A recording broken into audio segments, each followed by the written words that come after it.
Viete, aký je konverzný kurz? No, Aký? 30,126. 30,126. Asi tak. 30,126. 30,126. Áno, 30,126. Nie.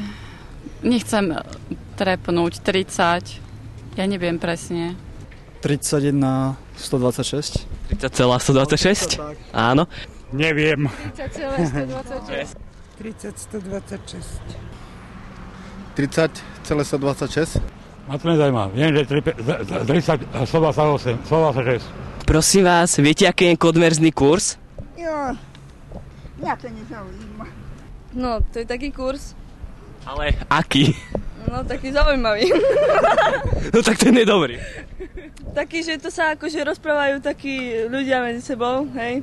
A konverzujú o nejakých veciach, nie? Aha. Je to tak? Koľko korún je 1 euro? 30,145. Prosím vás, aký je konverzný kurz? 30,126 korún. Nie.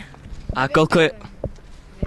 30,126. Áno. A viete, koľko je krajín v Európskej únii?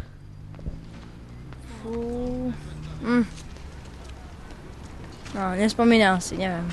Neviem. Koľko krajín je v Európskej únii? Neviem. Koľko je krajín v Európskej únii?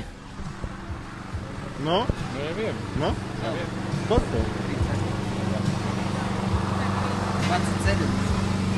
25. A pribudlo Rumunsko a Bulharsko. Tak 27.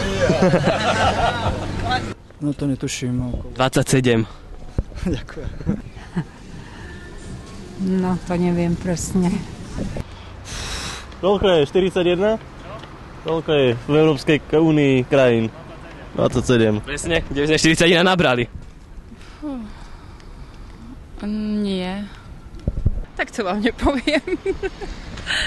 Ani si netipnete. Veľmi sa ponáhľam. Ja aj dobre, prepáčte. To neviem povedať teraz. 14. 27. Ja neviem. Ja počkajte, 12, nie? Čo vás potom? No prosím, ako si povedal jasne? Poď si otázku zrozumiteľnú a jasnú. Neviem. Poduste sa. Neviem.